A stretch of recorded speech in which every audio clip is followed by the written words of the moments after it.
तो टाइटल में मैंने दिया हुआ है understanding the forms of evil, या आप इसका हिंदी में अगर परिभाषा करेंगे तो उसका ऐसा होता है कि बुराई के रूपों को समझना। अब बुराई अगर आप बोले तो वो सारी चीजें जो बुरा है परमेश्वर के नजर में, वो एक प्रकार से बुराई आ गया, उसमें इवल आ गया, सफरिंग आ गया, ये सारी बातें आ गई।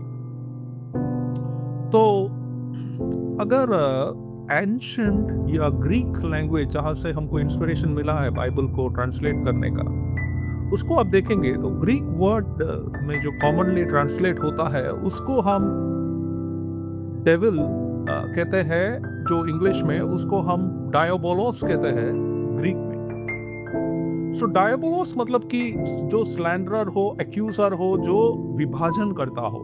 स्लैंडर यानी कि जो निंदा करता हो, जो आपके बारे में बुरा बोलता हो। एंड ये सारा जो चीज है वो ये डायबोलोस वर्ड जो है उसमें से आता है। तो क्रिश्चियंस, मसीह के लोग जब बोलते हैं शैतान, डेविल, तो वहां मेरे कान खड़े हो गए। ये शैतान शैतान क्या कर रहा है? ये शैतान शैतान क्यों बोल रहा है? शैतान ने ये किया, शैतान ने वो किया। सो जो डेविल है उसको हम एक स्पेसिफिक फिगर, या वी कॉल लाइक सेटन है, उसको एडवर्सरी भी कहते हैं, उसको एक्यूजर भी कहते हैं, आपके बारे में बुरा बोलने वाला। मतलब कि परमेश्वर के कोर्ट में जब वो प्रस्तुत होता है तो वो एक्यूज करता है। तो मेरे मन में वापस विचार आया, अभी उसको नीचे गिरा दिया गया हुआ है, तो फिर ये वापस कब प्रकट होता है परमेश्वर के कोर्ट में? आप भी थोड़ा मेडिटेट कर लेना उस पर। तो इस तरह से जो स्पिरिचुअल बीइंग होता है, या एक प्रकार से आध्यात्म, मैं उसका ट्रांसलेशन देख रहा था, एक आध्यात्मिक सत्ता, वो हम डेविल को कह सकते हैं। तो वो क्या क्या करता है? बाइबल के अनुसार डेविल आपको टेम्प्ट करता है सिन करने के लिए। इन शॉर्ट में मैं आपको बता रहा हूं। या दूसरा ऐसे समझ लो, लोगों के बारे में बुरा बोलता है, accuses people before God. Third, humans जो होता है उनको परमेश्वर से दूर लेके जाता है, और कुछ अगर अच्छा करता है कोई बंदा मसीह में तो उसको बिगाड़ने का कोशिश करता है। तो इसलिए फिर स्पिरिचुअल वॉरफेयर करके आता है। तो डिफरेंट ट्रेडिशंस ऑफ क्रिश्चियनिटी जो है इसको अलग अलग भेद में देखते हैं, अलग अलग रूप में देखते हैं। तो कुछ बोलते हैं कि वो पर्सनल है, एक इंटेलिजेंट बीइंग है जो गॉड को अपोज करता है, और उसको हम सिंफुल टेंडेंसीज के साथ उसको कहते हैं। तो आपने ये सुना है कि इविल, डेविल, डेविलिश है, डिमन है या डेमोनिक है, या डेमोनिक बोले या बुरा आत्मा का है या बुरा प्रेरित है।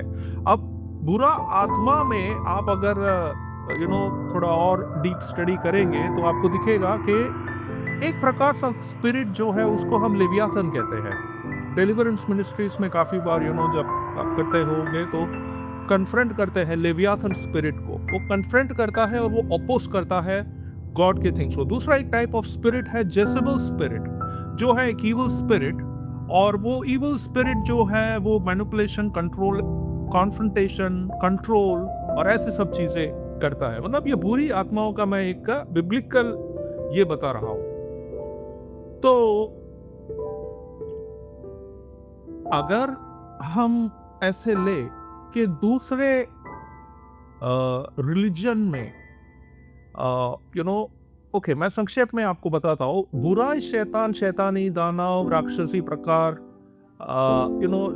लेवियाथन या जेसेबल, ऐसे जो दुष्ट आत्मा है, यदि यह किसी पवित्र व्यक्ति में प्रवेश करती है, हाँ, this is the point, get it. यदि ये कोई पवित्र व्यक्ति में प्रवेश करती है तो इसके दुष्परिणाम, नियंत्रण, हेराफेरी, मैनिपुलेशन, कंट्रोल, टकराव, विभाजन, ऐसे अन्य बुरी चीजें वही मसीह के लोग में से आ सकते हैं। इसलिए प्रार्थना करते रहना ताकि आप इनसे सावधान रहे, जो आप में छल से प्रवेश कर सकती है और अपनी उद्धार की रक्षा करे। आप बोले हम सब आ गए इसमें। So now comes the question के दूसरे जाति के देवी देवताएं, दूसरे रिलीजन में जो देवी देवताएं हैं, वो भी एक प्रकार से फॉर्म ऑफ सैटन है क्या? तो ये थोड़ा कंट्रोवर्सी वाला चीज है, क्योंकि हम जब कहते हैं शैतान ने ये किया, तो किसको आप कह रहे हैं? किसका फोर्स के वजह से ये हुआ, ये बुरा हुआ, किसको आप एट्रीब्यूट कर रहे हैं? तो उसको थोड़ा, इसलिए हम बहुत उसमें नहीं जाएंगे, लेकिन मैं आपको क्रिश्चियन का जो पर्सपेक्टिव है उसमें रख के एक चीज समझाना चाहता हूँ। और ये आप इस्लाम में भी देखेंगे कि इब्लिस जो था, जब वो जिन या एंजल जो है, वो क्रिएटेड बीइंग है, वो गॉड नहीं है।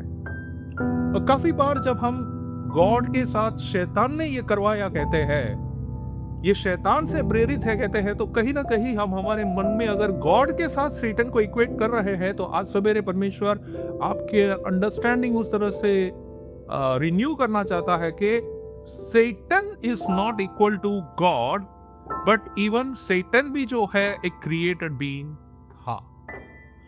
तो इस्लाम जो है वो वननेस ऑफ गॉड के ऊपर सब बताती है। एंड इवन एडम ने भी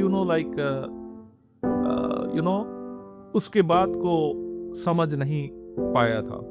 अगर जुडाइज्म में आप देखेंगे, तो जुडाइज्म जो इजरायली लोग जो पुराने टाइम में फॉलो करते हैं, मींस जो अभी फॉलो करते हैं, जो मसीह को नहीं जानते, वो उसमें भी वो लोग सैटन जो है वो एक राइवल गॉड है ऐसा नहीं कहता है।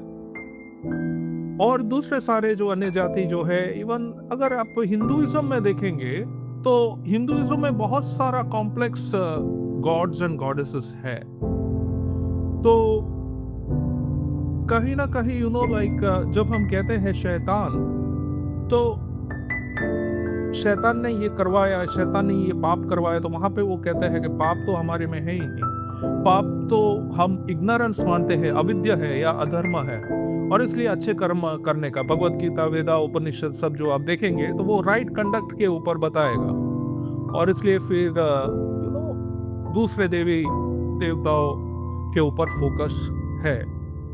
तो इस तरह से फिर अगर हम देखेंगे, तो दूसरे गॉड्स और गॉडेसेस को मैं सामने रखे हुए अगर बोलूं कि ये शैतान ने किया, तो वो थोड़ा ये हो जाता है। तो वहां पे मेरा क्वेश्चन आया, तो फिर ये शैतान को एक मसीह के जीवन में कैसे आइडेंटिफाई करें? आप समझ रहे हैं मेरी बात, कहां पे हम आ रहे हैं?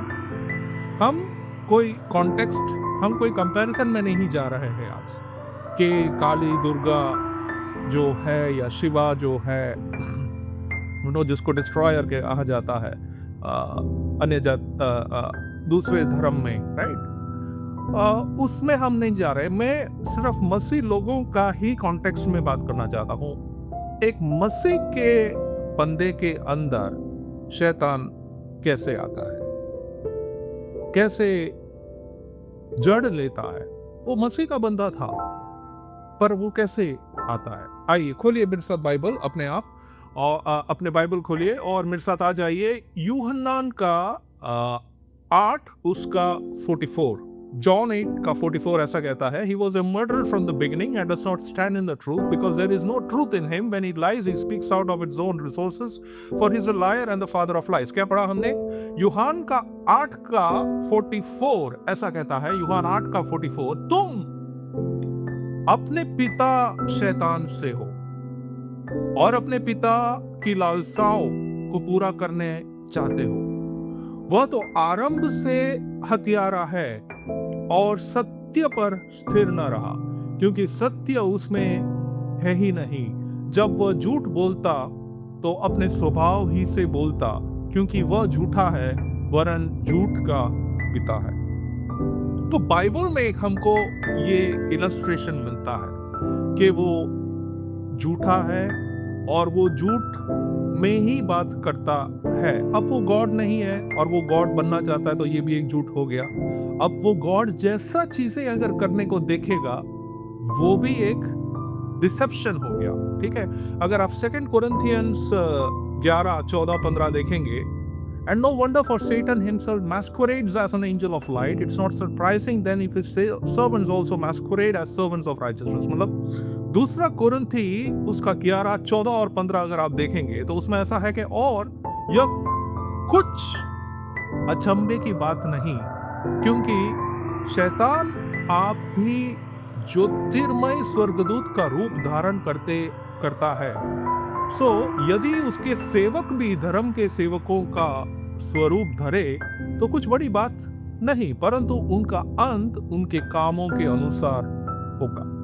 तो बाइबल ये बताता है कि सेटन जो है वो एक आपको छल करने वाला है, या एडवर्सरी है, आपका एनिमी है या डिसीवर है। ये एक बात समझिए। दूसरा है, सेटन जो है वो एक एक्यूजर है या टेम्पटर है। आप रेवलेशन में आ सकते हैं मेरे साथ, रेवलेशन 12 उसका 9 और 10 ऐसा है कि और वो बड़ा अजगर अर्थात वही पुराना सांप, मैं अजगर के ऊपर सोच रहा था, ड्रैगन बोलते हैं वहां पे रेवलेशन में, इंग्लिश में आप पढ़ेंगे तो ड्रैगन भी ओके रेप्टाइल्स का ही फैमिली से आता है, मतलब कि स्नेक का ही फैमिली से आता है। तो दैट इज व्हाई हिंदी में जब आप उसका ट्रांसलेशन देखेंगे तो बड़ा साफ लिखा हुआ है ओएसवी वर्जन में कि बड़ा अजगर अर्थात वही पुराना सांप।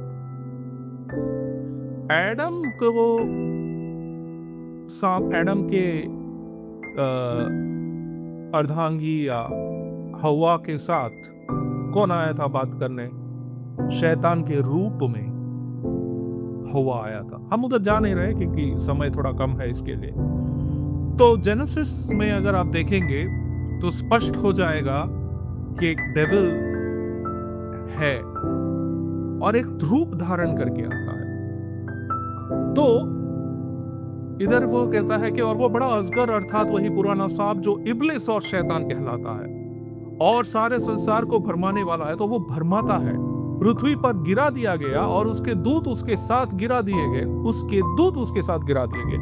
यहाँ पे मैं जस्ट एक आपको क्विक ये बताता हूं। आप सिविलाइजेशंस का अगर आप स्टडी करेंगे, हिस्ट्री में अगर आपको इंटरेस्ट है, तो ऐसा कहा जाता है कि 1/3 ऑफ द सेटन का फोर्सेस जब गिरे तो गिरे कहां पे, कौन से पार्ट पे गिरे?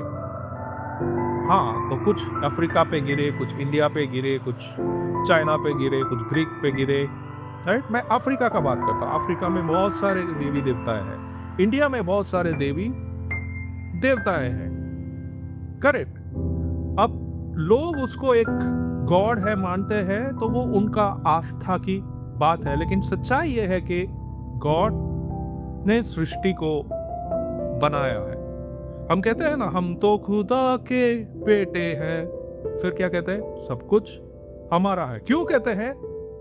जो कुछ है दिखता वो है पिता का, वो सृजनहारा है यीशु मसीह में, इसलिए स्वर्गीय स्थानों में हम उसके वारिस हैं। अब जिसको ये पता नहीं है वो अपना आस्था, वो अपना रिलीजन, वो अपना फेथ में ये करेगा। हाँ, तो इंडिया के कॉन्टेक्स्ट में अगर हम बोलेंगे तो कितने गॉड्स है? तो 33 मिलियन गॉड्स है। बट रिसेंटली मैं थोड़ा उसको देख रहा था, एक्चुअली 33 मिलियन गॉड्स नहीं होगा, एक्चुअली में 33 या 50 गॉड्स होगा। बट ये शैतान ने उस तरह से ये किया हुआ है कि 33 मिलियन गॉड्स और गॉडेसेस है। और कुछ कुछ को आप देखेंगे तो इतने डरावने टाइप के हैं, इतने ऐसे सब के है, इट्स डिफिकल्ट टू से कि ये गॉड का एक स्वरूप है, बट लोग मानते हैं, दैट्स अ डिफरेंट स्टोरी। और वो अपने आस्था के हिसाब से उनको जैसे ठीक लगे करे, राइट। हम उधर नहीं जा रहे, बट मेरा कहने का क्या मतलब है, तो इस तरह से रिलीजन बटा गया, इस तरह से गॉड्स गॉडेसेस आए और शैतान भी कहीं ना कहीं बीच में, लोगों के बीच में आ गया। तो मैथ्यू अगर आप देखेंगे 11:4-1 से 11, तो मैं सोचता हूं कि जीसस के सामने जब शैतान प्रकट हुआ, तो एंजल क्या बीइंग है या स्पिरिट बीइंग है, तो वो कैसे प्रकट होना चाहिए? एकदम एंजल जैसा प्रकट होना चाहिए ना। लेकिन वो एक रूप धारण करके करता है। आज का मसीह लोगों का चैलेंज क्या है? वो आपके सामने मैं बड़ा अट्रैक्टिव हूं करके आएगा, ठीक है? और इसलिए हम टेम्पटेशन और ह्यूमन रिस्पॉन्सिबिलिटी कहते हैं हर मसीह का है। आपको जूझना है इस फॉलन वर्ल्ड के अंदर एक उस तरह से कि टेम्पटेशन होएगा, ठीक है? बट हमारा ह्यूमन रिस्पॉन्सिबिलिटी है कि हम अगर सच जाने हैं तो हम उस टेम्पटेशन के बीच में हमारा विश्वास को कैसे बरकरार रखें। हाँ, तो मैं 33 मिलियन गॉड्स की बात जो कर रहा था, actually 33 million gods can be an exaggeration. 33 million gods and goddesses, भले इंडिया कितना भी बड़ा हो, बट अगर आप लिखने बैठेंगे तो कई मानते हैं रामा गॉड है, कई मानते हैं हनुमाना गॉड है, कई मानते हैं कृष्णा गॉड है, कई मानते हैं शिवा गॉड है, कई मानते हैं Ambe, Chamunda, Durga, Kali, and the list goes on. लेकिन कहां तक लिखेंगे आप?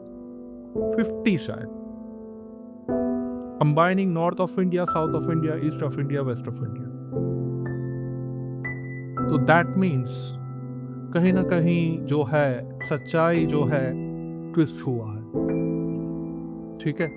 अब वो उनके हैं गॉड्स एंड गॉडेसेस, बट ये सबका इविल फोर्सेस है, राइट? तो मैं उसमें नहीं जा रहा हूं। अब वो सच्चा गॉड है या नहीं है, किसी को पावर आता है उसको वर्शिप करके। आप देखते हो ना, एक्टर एक्ट्रेसेस पुण्य काम करने के पहले मंदिर में जाते हैं। हम कैसे कहे कि उसका गॉड अभी झूठा है, राइट? उसको उसमें से पावर आता है, वो ठीक है, उसका जो भी है वो करे। हम देखते हैं कुछ अच्छा बड़ा फिल्म प्रमोट करने के पहले वो मंदिर में जाते हैं। हम देखते हैं कोई बड़ा प्रोजेक्ट करने के पहले लोग अपने अपने देवी देवताओं को बुलाते हैं और अपने अपने मंदिर में जाते हैं। बड़े बड़े नाम में है, तिरुपति है, सबरीमला है केरला में। तो मैं गॉड्स और गॉडेसेस का उसमें नहीं, मैं मसीह का कॉन्टेक्स्ट में आपका शैतान आपके जीवन में कैसे ढूंढोगे उसके ऊपर है। तो एक मैंने फॉर्म बताया, आप टेम्प्ट हो रहे हो मसीह के राह पे चलते हुए, तो ये एक प्रकार सा अदृश्य शैतान आपके जीवन में है। कोई गॉड्स एंड गॉडेसेस का कंट्रोवर्सीज में अभी मत जाइए, जिसको जो मानना है माने। इंडिया फ्री कंट्री है। आपको लगता है मसीह का राह सच्चा है, आपको लगता है उसने बोला है I am the way the truth and the life, ये बात सही है, फॉलो करिएगा और उसके राह पे चलने की कोशिश करिएगा। लेट्स कम टू याकूब का 1 to 14 और 15। याकूब का 1 to 14 और 15 आप देखेंगे तो बहुत सिंपल सा रीत में बताता है, परंतु प्रत्येक व्यक्ति अपने ही अभिलाषा में खींचकर और फंसकर परीक्षा में पड़ता है। फिर अभिलाषा गर्भवती होकर पाप को जानती है और पाप जब बढ़ जाता है तो मृत्यु को उत्पन्न करता है। The wages of sin is death। तो देखा आपने कैसा उसका रिलेशन आ रहा है। हर व्यक्ति अपना ही अभिलाषा में। आप कह सकते हो आप मसीह के लोग हैं तो आपको अभिलाषा नहीं है। हाँ, बौद्ध धर्म आपको बोलेगा आपका अभिलाषा जो है मार डालने के लिए और आपका डिजायर ही मार डालने के लिए। पर ऐसा कैसे चलोगे? ऐसा कैसा चलोगे? जो है जो करते हैं तो उनको फिर उनके धर्म में वो कहते हैं सिद्धियां प्राप्त करते हैं। बट फिर जीसस का जो टीचिंग है उसमें ऐसा कहता है कि 1 पीटर 5:8 अगर आप देखेंगे तो उसमें ऐसा कहता है कि सोबर रहिए, वॉच माइंडेड रहिए, क्योंकि आपका जो एडवर्सरी डेविल है वो ढूंढता रहता है आपको डिवोर करने के लिए। तो एक समझने की बात यह है आज मसीह के हमारे प्रिय भाइयों और बहनों, आपके जीवन में जो अदृश्य फोर्सेस जो आपको परमेश्वर से दूर रखता है उसको आज जानिए कि ये एक फॉर्म ऑफ सैटन है। सैटन आपके सामने एकदम शैतान ने करवाया, शैतान ने ये किया, राइट? ऐसा आप सुनते हैं, राइट? कभी पास्टर प्रीच करता है तो वो भी ऐसा बोलता है शैतान को हम डांटते हैं, दूर भगाते हैं और ये सारे जो अंधकार की ताकतें हैं उसको हम यीशु के नाम से। ये किसको बात कर रहे हैं? किसको बुला रहे हैं? किसको ये कर रहे हैं? हम सबके जीवन में ये शैतान, मसीह के लोग हैं फिर भी आता रहता है, और एक फॉर्म है टेम्पटेशन जो मैंने बताया। दूसरा जो फॉर्म होता है कि ये समझना बहुत जरूरी है, सेटन का पावर जो है लिमिटेड है, और उसको क्रूस पे जब यीशु ने विक्ट्री पाया तो उसको हराया है। अब वो एंजेलिक बीइंग है, मैं अभी भी उसको काल्पनिक तौर पे क्या कहते हैं सोचने की बहुत कोशिश करता हूँ कि हेल के अंदर जीसस गया और प्रभुता लिया इतने सारे, तो क्या पावर से गया होगा, तो वो अभी भी मेरा दिमाग में बैठता नहीं है। बट आप जैसे रोमियो की पत्री पढ़ेंगे, रोमन्स 16 और 20 अगर आप देखेंगे तो ऐसा है कि द गॉड ऑफ पीस जो है वो सेटन को अंडर योर फीट क्रश करेगा। दूसरा एक ये देखना है कि फॉर्म ऑफ सेटन एक मसीह के जीवन में हम क्या देख रहे हैं आज, understanding the forms of evil. अब इवल बोलो, डेविल बोलो, सेटनिक बोलो, डेमोनिक बोलो, बुरा बोलो, बुराई बोलो, बुरी आत्मा बोलो, बुराई में से जो निकलती प्रेरित आत्माएं बोलो। तो एफेसियंस का 6:12-9 किसी को मिलता है तो पढ़ सकता है, बहुत सेंट्रल है, क्योंकि हमारा स्ट्रगल जो है it's not against flesh and blood उधर लिखा हुआ है। एनीवे आप पढ़ लेना, टाइम मिले तो। मांस और लहू के बीच में नहीं है, आप दूसरे दिन काफी इस वचन के ऊपर आप लोग सुनते होंगे। तो जेनेसिस 3 जो है अगर आप देखेंगे तो वो फॉल के बारे में बताता है कि कैसे सरपेंट जो है गिरा था और कैसे टेम्पटेशन आया, और जीसस जो है फिर जो दूसरा एडम आया उसमें फिर पुनरुत्थान मनुष्य का हुआ। और फिर जीसस जॉन 14:16 में बताता है, और मैं एक कंफर्टर दूंगा या होली स्पिरिट दे रहे हैं। हम समय थोड़ा कम है, मैं ज्यादा इसलिए जाऊंगा नहीं, 2-5 मिनट में मैं खत्म करता हूँ। जॉन यूहन्नान का 14:16 अगर आप देखेंगे तो वो बताता है कि होली स्पिरिट का जीवन से आप कैसा आप एक पवित्र जीवन जी सकते हैं। तो यू हैव टू प्रे कि हेल्प मी होली स्पिरिट, आज का दिन मैं पवित्र रह पाऊं। ठीक है, मैं देखता हूं अगर मेरे को मिल रहा है तो जॉन का 14 हाँ, परमेश्वर तक पहुंचने का मार्ग, यस ये पढ़ लेना, बहुत बड़ा है वो जो चैप्टर है। उसके बाद फिर उसका टाइटल है पवित्र आत्मा की प्रतिज्ञा, फिर 15th में है यीशु सच्ची दाखलता है, फिर 16th में है पवित्र आत्मा के कार्य। ठीक है, तो असाइनमेंट जैसा आप लोग ले लेना, आपका टाइम में आप पढ़ लेना। तो जीसस बताता है कैसे होली स्पिरिट आपका हेल्प हो सकता है। क्या आप होली स्पिरिट का मदद ले रहे हैं? अपने आप से पूछिए आज, क्या आप होली स्पिरिट से पाप के ऊपर ये करने को कोशिश कर रहे हैं, या आप आपके हिसाब से टेम्पटेशन को फाइट कर रहे हैं, आपके हिसाब से सिन के ऊपर फाइट कर रहे हैं, या बुराई चीजों के ऊपर फाइट कर रहे हैं जो आपका होलीनेस से अफेक्ट करता है, जो आपका रिलेशनशिप को अफेक्ट करता है परमेश्वर के साथ, जो आपका कन्विक्शन है उसको अफेक्ट करता है। अगर आप होली स्पिरिट को मानते नहीं है तो मैं आपको एक चांस देना चाहता हूं। आप पढ़िए बाइबल वापस, जॉन 14-16, और आप मेडिटेट करिए और आपको उसमें मिलेगा। जीसस बोलता है कि अब मैं ऊपर जा रहा हूं, लेकिन शीघ्र ही मैं जल्दी भी आ रहा हूं, लेकिन उसके बीच में मैं आपको एक सहायक दूंगा जिसका नाम है होली स्पिरिट, या पवित्र स्पिरिट, आत्मा, होली स्पिरिट। और जो होली स्पिरिट है वो एम्फोसाइज करता है divine enablement to resist evil and like, और इसलिए हम जो होली कम्युनियन लेते हैं वो भी बहुत ही इतना इंपॉर्टेंट है। इसलिए होली कम्युनियन मिस मत करिए। थोड़ा गॉडली आपने अगर जीवन नहीं जिया है ये वीक में, आपका स्टैंडर्ड के हिसाब से आप होली भले नहीं रहे हो, नो प्रॉब्लम, लेकिन परमेश्वर के उसमें आप बोल्डली आइए उसके सामने। अपने पापों का, हमने पूरा सुना पापों के बारे में, राइट? तो गॉड्स और गॉडेसेस में बताइए, अपने जीवन में कोई पाप ऐसा कुछ है तो परमेश्वर से माफी मांगे, और वो होली कम्युनियन, वो जो प्रभु भोज का वो जो समय है वो आपका वार्तालाप का समय है कि प्रभु जी मुझे माफ करना है, कोई भी अगर सिन या पाप मेरे जीवन में नोइंगली अननोइंगली हुआ है, और नेक्स्ट टाइम परमेश्वर के राह में चलने की कोशिश करना। तो इसलिए फिर हमारा वो डिसर्नमेंट जरूरी है कि पाप हमारे जीवन में कैसा है। हम मसीह के लोग हैं, हम बड़े ऐसे सेव्ड है, उद्धार वाले हैं कहते हैं, तो क्या आप पाप से वंचित रहते हैं?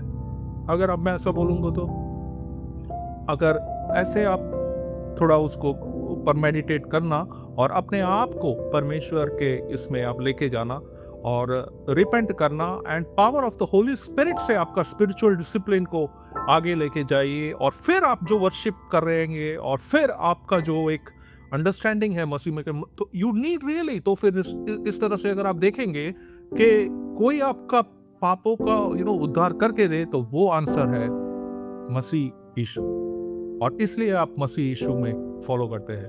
ये थोड़ा लंबा वाला सब्जेक्ट है। मैं आशा करता हूँ कि इन वचनों से आप आज ब्लेस हुए होंगे।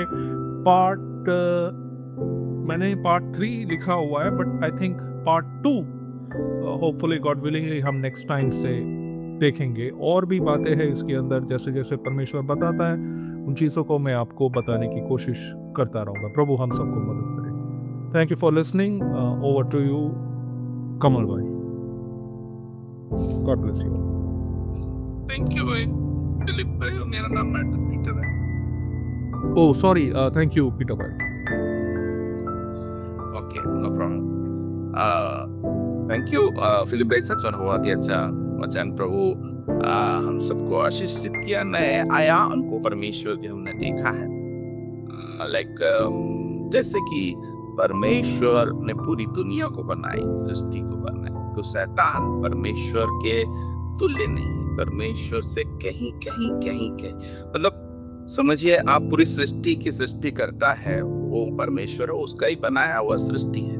तो वो खिलाफ हो गया। जैसे हम भी कई बार अपने कई लोगों के खिलाफ हो जाते हैं, के खिलाफ हो जाते हैं, अपने भाई के खिलाफ हो जाते हैं, अपने पड़ोसी के खिलाफ हो जाते हैं, अपने बॉस के खिलाफ हो जाते हैं। Boss is a powerful person, वो सब चीज को मैनेज कर रहा है, वो हमको सैलरी दे रहा है, हम उसके पास जॉब कर रहे हैं, हम उसके खिलाफ हो जाते अपने पिता जिसको हमने पैदा किया, अपनी माता, अपने घर वाले। समझिए मैं कहना ये चाहता हूँ कि शैतान ऐसा दोषी लगा के आएगा हमारे सामने, ऐसा नहीं है। ऐसा बताना चाह रहे थे भाई फिलिप, और सच में बहुत सारे उदाहरण लिए, और ये छोटा चैप्टर नहीं, इट्स अ बिग चैप्टर, और उनको बताने के लिए कम से कम उनको 1.5-2 घंटा चाहिए, और बहुत ही अच्छा लगा, और बहुत सारे कुछ है इसके अंदर में, और सही में इसको आप धीरे धीरे लेके चलिए।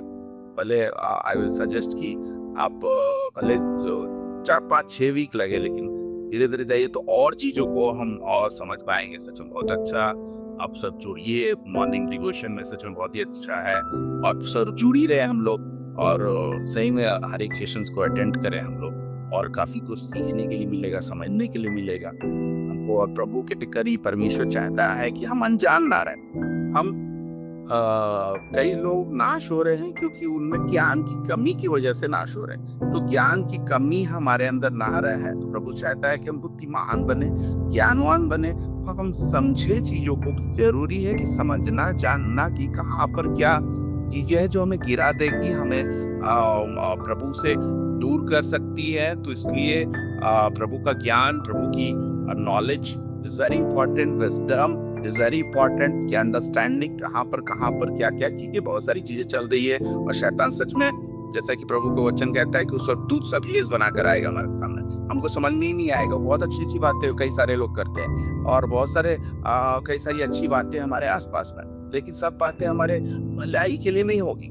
समझिए कई सारे लोग होंगे अच्छे, नो डाउट, बराबर ना, अच्छा काम भी कर रहे होंगे, नो डाउट, बहुत सारी चीजें अच्छी, बट लेकिन वो परमेश्वर जो है, परमेश्वर की ओर से जो अच्छाई सच्चाई है, वो सच्चाई के अंदर अच्छाई है, अच्छाई सच्चाई के अंदर नहीं है। मतलब अच्छाई के ऊपर, अच्छाई ऊपर नहीं है, सच्चाई सबसे ऊपर है परमेश्वर की, उसके अंदर एक छोटा सा भाग है अच्छाई। और जैसे ही सच्चाई हमारे अंदर आती है, जैसे कि परमेश्वर प्रभु यीशु ने कहा, मैं ही सत्य हूँ, मैं ही मार्ग हूँ, और मैं ही जीवन। जब वो हमारे अंदर आता, सारी बातें हमारी जिंदगी में सब अच्छी होती जाएगी। कहीं भी जो कमियां हैं हमारे अंदर, घटियां हैं, प्रभु की सामने हम अपने आप को सरेंडर करें कि हाँ भाई प्रभु, ये गलती है मेरी, ये चीज है मेरे अंदर। देखिए कोई भी हम परफेक्ट नहीं है, धीरे धीरे प्रभु की तरह हम परफेक्ट होते जाएंगे।